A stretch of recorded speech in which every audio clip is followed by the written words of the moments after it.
Boys Production.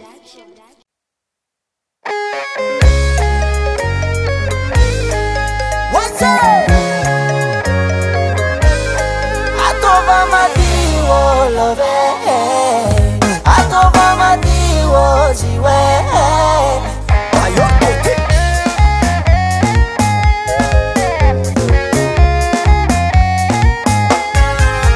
Vitava nyera tenga chare, faiza mzeke fama bipepe. Manga nutara neti bilemi kulu tanye. Oh baby, atova serie. Samba bila ulanga mefitava nga mahambe. Mila ulu serie fansi tiava divande. Ketia nizona ngatini fono bulanye. Ano kwa sitia asa fanda futwanye. Atova madiwo love, atova madiwo ziwe. Ameza za tambi tambi no we, tambi tambi no meza za tambi tambi no we, tambi tambi no sifani yako.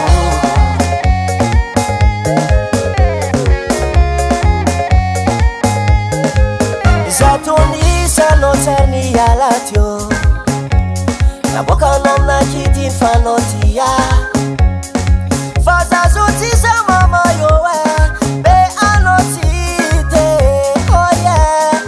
Wakona wakatina efa bebe, programa na amino imaduje. Zavum ya kukofane neki misra sitakako, fafitia vanye ratadamiko. Atova madiwo love, atova madiwo ziwe. Ameza za tambi tambi no we, tambi tambi no meza za tambi tambi no we, tambi tambi no sifani yako.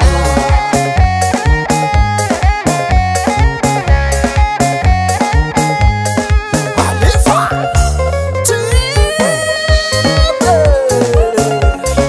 Alika taka taka taka taka taka. Asibe, asibe, asibe. Asibe, asibe, asibe. Ale dibile, dibala, dibile, dibala, ale dibile, dibala, dibile. Heba. Atova madiwo love, atova madiwo ziwe.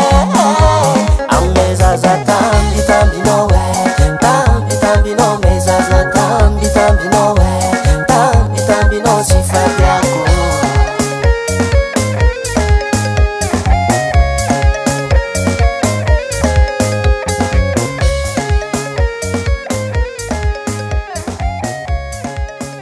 Hasa tangan Henai Music.